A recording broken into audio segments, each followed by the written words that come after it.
nous allons vous présenter surtout l'impact du management algorithmique sur finalement les réalités du travail et en particulier pour les réalités du micro-travail et premier point, et deuxièmement, le niveau d'analyse, c'est nous sommes allés voir un peu ce qui se passait du côté du micro-travailleur. Donc, à ce titre, ce côté un peu management algorithmique, tu peux y aller, Quentin, sur le... Nous venons donc la diapositive suivante. Voilà. Donc, pourquoi ces nouvelles questions finalement qui réinterrogent le travail? C'est parce que nous sommes, ça c'est pas nouveau, ça fait déjà quelques années, dans une économie numérique, c'est-à-dire une économie des réseaux. Et cette économie du réseau, au cours du temps, a progressivement fait que les organisations se sont plateformisées, c'est-à-dire travaillent de plus en plus dans des environnements qui sont, j'allais dire, très numérisés, mais qui en même temps permettent aux personnes, en particulier grâce au Web 2.0, de travailler finalement à un niveau très individuel.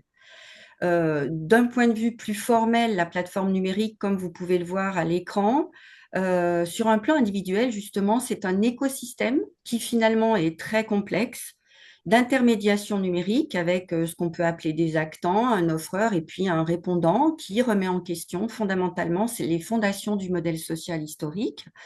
Pour rappel, De Grise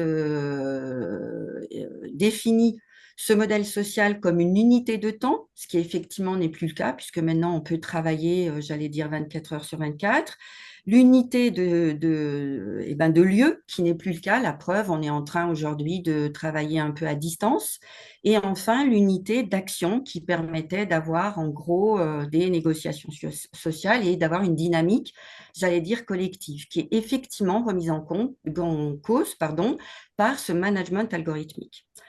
Alors, ce management algorithmique et toutes ces plateformes en particulier, si vous voulez, elles reposent, bien qu'elles soient très variées, il y a d'ailleurs des typologies qui existent, mais elles reposent sur une architecture computationnelle. Alors, derrière ce mot extrêmement barbare, eh bien, ça veut dire que, si vous voulez, c'est des algorithmes qui font fonctionner ces plateformes et ces algorithmes, eh bien, ils ont besoin de données. C'est pour ça d'ailleurs qu'on parle ou de management algorithmique. C'est la première fois avec Anesh en 2009 qu'est apparu ce terme, mais il me semble beaucoup plus pertinent, d'ailleurs dans les recherches de Taupin en 2017, de parler de management également par les données. Et moi, perso, je rajouterais management par les algorithmes et les données.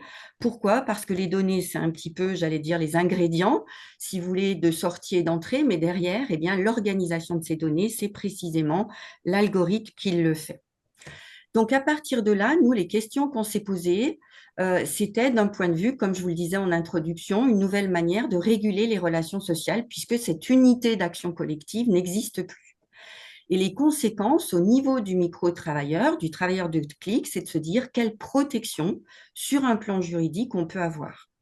Alors, au niveau de la revue de la littérature, je ne suis pas juriste, je ne me suis pas présentée, je suis d'abord gestionnaire, mais il existe des dispositifs, mais qui paraissent insuffisants et surtout qui n'ont pas intégré cette question d'une dynamique organisationnelle du management algorithmique. Et c'est la raison pour laquelle notre question de recherche avec Quentin est effectivement comment les droits français et européens réagissent à l'égard de ces micro-travailleurs face à ce qu'on va voir dans le détail dans la première partie, des fonctions visibles de ce management algorithmique, mais avec un fonctionnement de l'algorithme qui est complètement invisible. Je rappelle très brièvement sur un plan théorique cette question de Michel Foucault de surveiller et punir, c'est-à-dire en fait l'invisibilité, c'est dire en fait je ne vois finalement la personne qui est concernée ne voit pas, mais la personne qui le gère voit. Donc, on verra dans une première partie donc cette singularité du management algorithmique. Et dans une deuxième partie, c'est Quentin qui prendra la main sur justement, une fois qu'on aura contextualisé ce management algorithmique des plateformes, eh bien, quelle protection envisager pour le travailleur du clic. Donc maintenant, je vais donc m'intéresser à cette première partie, déjà pour comprendre pourquoi il y a une singularité du management algorithmique. Eh bien, parce que ce management algorithmique dépend de la pervasivité du numérique. Alors, cette définition qui a été mise en place par le sociologue du numérique, Dominique Boulier, qui dit que finalement, avec le numérique, il n'y a plus vraiment de frontières entre le collectif, l'individuel, et que dans tous les cas, ça pénètre toutes nos activités, que ce soit au travail ou voire de façon plus personnelle, ça pénètre toutes nos activités. Et alors, ce qui est peu dit, et ce que Boulier n'a pas forcément précisé, c'est que cette pervasivité, elle trouve son origine peu avant la Deuxième Guerre mondiale. Et c'est ainsi que, en tous les cas, il me paraît important, en tous les cas, d'intégrer le management algorithmique dans un continuum socio-technique qui est un continuum d'innovation finalement technique, certes, mais où aussi il y a eu des choix politiques faits derrière tout ça. C'est ainsi que cette approche historique permet de revenir sur ce concept d'invisibilité de l'algorithme au travail, qui fonctionne 24 heures sur 24 et 7 jours sur 7, a finalement le résultat de ce fonctionnement d'algorithme est très visible pour les travailleurs du clic. Et c'est la raison pour laquelle il faut interroger effectivement la dimension juridique. Donc, par rapport à ça, cette première partie, je vais aller très, très vite sur un certain nombre de choses, c'est-à-dire l'introduire par ses singularités sociotechniques.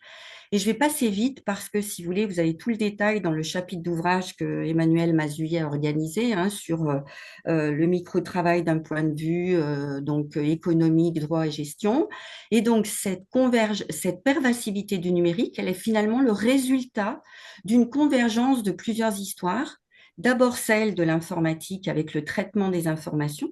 Et puis une fois que ces informations étaient traitées, il fallait les transmettre. Donc c'est une deuxième convergence d'histoire avec les télécommunications et nos smartphones en particulier. Celle aussi d'histoire d'Internet qui permet qu'aujourd'hui on est dans des standards de communication, quel que soit l'endroit où on se trouve dans le monde. Et enfin, celle de la photographie dans la mesure où aujourd'hui on peut également transférer tout un tas de messages par les images. Donc, ceci étant posé dans la définition du numérique, nous allons maintenant orienter notre propos vers finalement ce nouveau management pour ces singularités. Alors, ce nouveau management, si vous voulez, il est au niveau du travail, c'est une forme de contrôle qui fonctionne en façonnant un environnement dans lequel il n'existe que des alternatives programmées pour l'exécution des tâches. Alors c'est là, si vous voulez, que en fait c'est extrêmement controversé cette question de la place de l'algorithme dans les relations de travail. Donc là, je vous recommande particulièrement les travaux de Dugan et ses co-auteurs. Et il est vrai que malgré tout, il serait un peu naïf de penser que l'algorithme fonctionne tout seul, puisque précisément, c'est toutes nos données, et là, on est un peu aussi, on a une part de contribution, si vous voulez, dans les fonctionnements de l'algorithme. Donc ça, c'est très important de comprendre que l'algorithme, certes, est une forme, enfin, le management algorithmique est une forme de contrôle, mais que ce contrôle est un paradoxe dans la mesure où il fonctionne avec nos données. Donc, dans cette invisibilité, et ça sera mon troisième propos, diapositive suivante, s'il te plaît, voilà. L'algorithme, donc c'est pour ça que ça me paraît important de revenir rapidement sur la définition, c'est un ensemble de règles opératoires. Ça veut dire qu'en fait, si vous voulez, c'est certes un concept un peu abstrait, mais qui est de la méthodologie, qui est de dire qu'on a un mode d'emploi et que ce mode d'emploi, il permet de résoudre un problème. Ce qui veut bien dire que ce mode d'emploi, il a besoin d'ingrédients au sens symbolique du terme et donc de données. Et que, effectivement, dans cette méthodologie, vous avez des méthodologies numériques et des méthodologies numériques. Le premier algorithme, et on le dit rarement, c'est notre cerveau qui traite des données en temps réel, certes, mais qui n'est pas codifié, d'où cette question de la numérisation. Et donc, pour les plateformes de micro-travail, eh bien, pour être très concrète, ça fonctionne à partir de modèles statistiques et ou de règles de décision programmées, et en tous les cas, comme dit l'Europe, sans intervention humaine explicite. Et c'est là toute l'ambiguïté de cette question de l'explicitation ou non de où est l'être humain là-dedans. Et donc, pour conclure sur cette première partie de sous-partie, si vous voulez, eh bien, les algorithmes sont au travail 24 heures sur 24.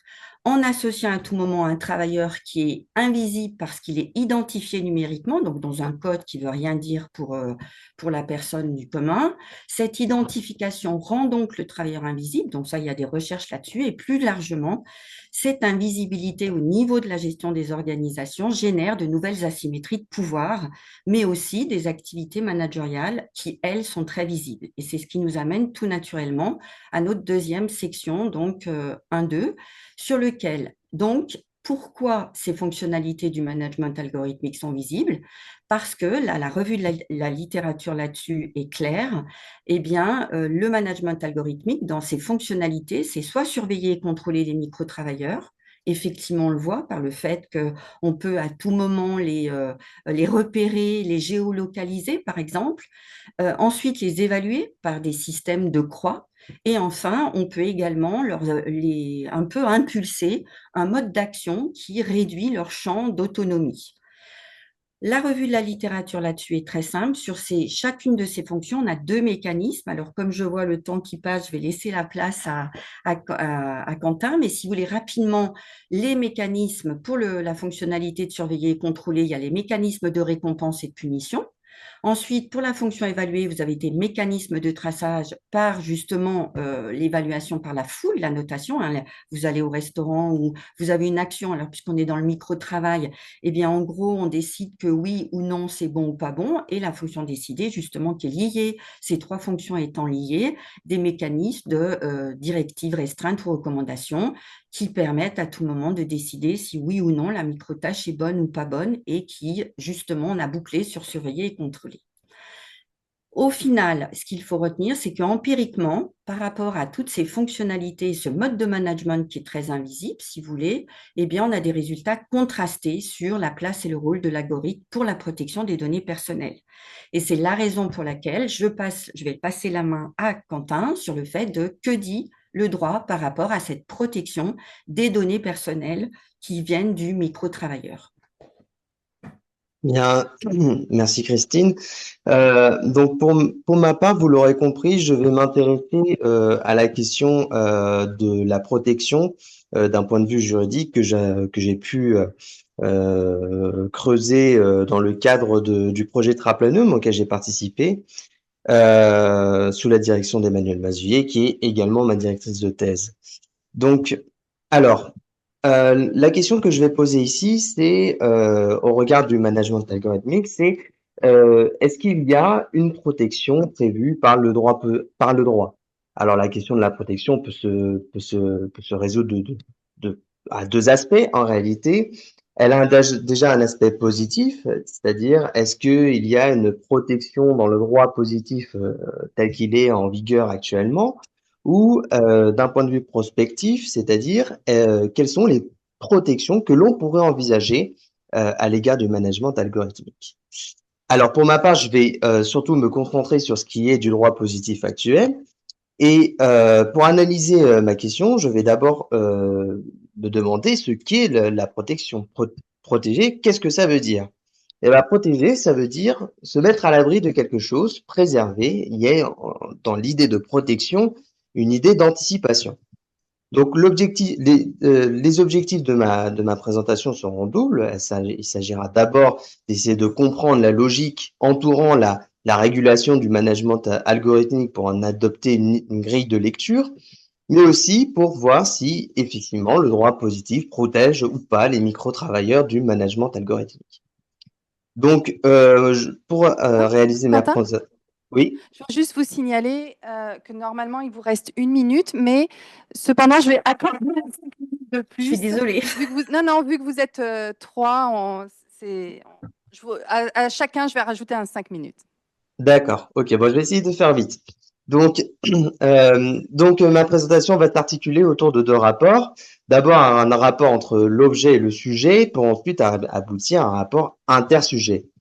Donc, d'abord, dans le rapport objet-sujet, je vais pas revenir, enfin, je vais pas revenir dans les détails, mais d'abord, s'agissant du rapport entre l'algorithme et l'opérateur de plateforme, il faut savoir que ce rapport était extrêmement étroit, si bien que on a eu pendant un temps une définition de l'opérateur de plateforme dans lequel l'algorithme jouait un rôle essentiel. Donc, je ne vais pas reprendre ce qu'était un algorithme puisque ça a très bien été expliqué par Christine.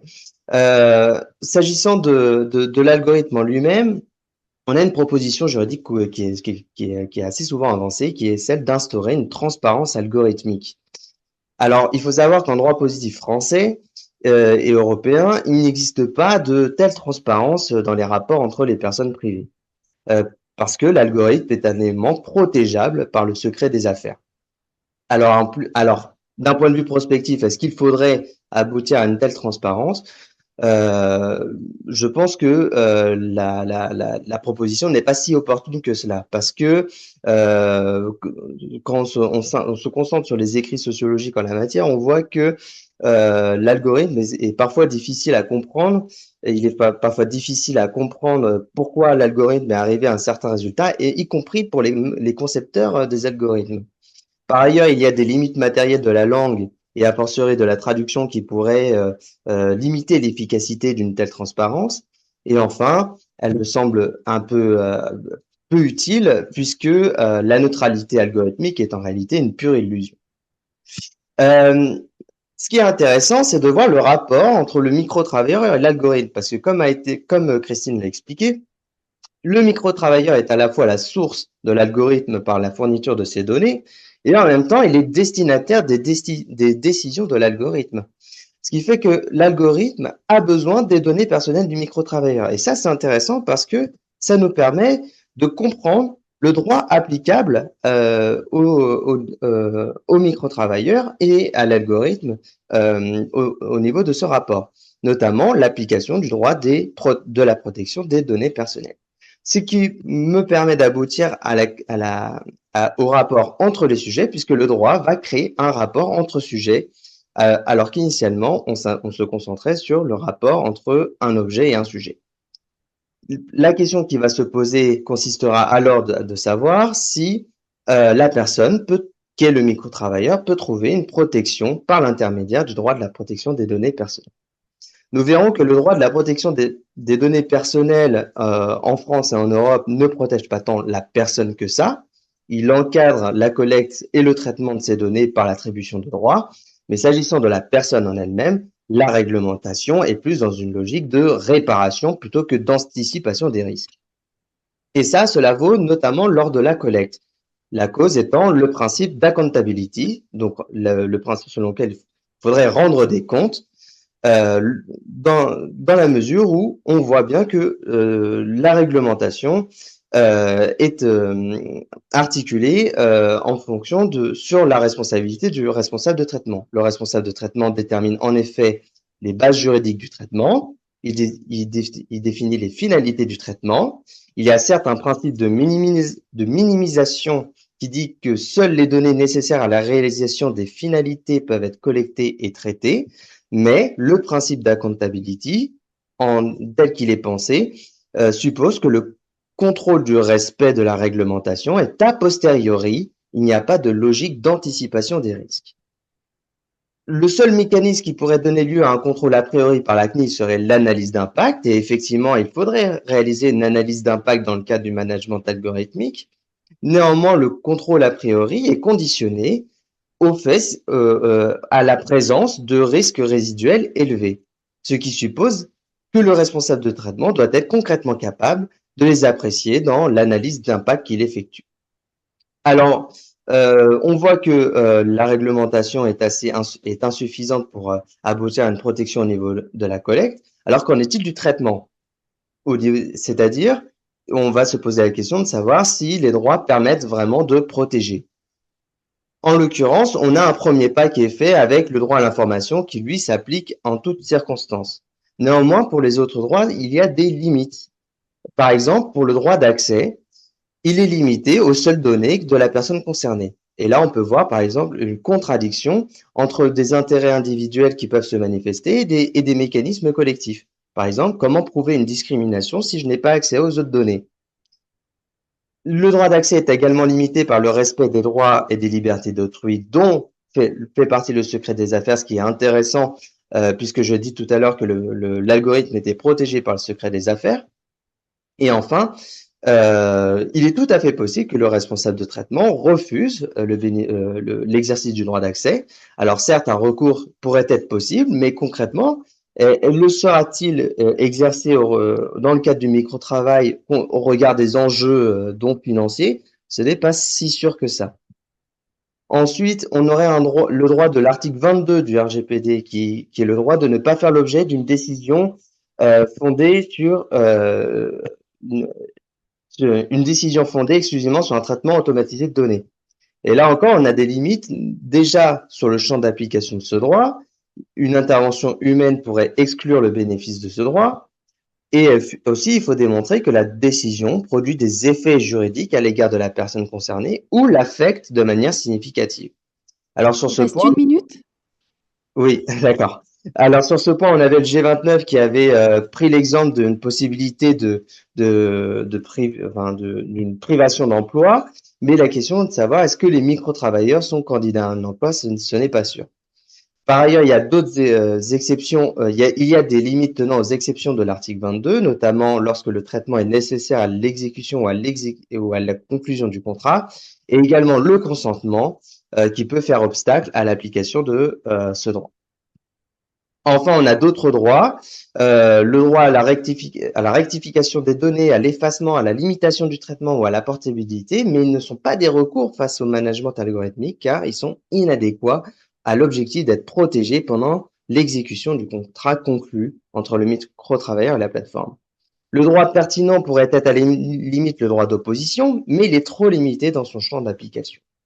Ce qui m'amène à la conclusion de l'étude juridique, par par laquelle en fait, on voit très bien que la réglementation des données, de la protection des données personnelles est utile pour encadrer la collecte et le traitement des données, mais elle ne s'inscrit pas dans une logique de protection, mais plutôt de réparation.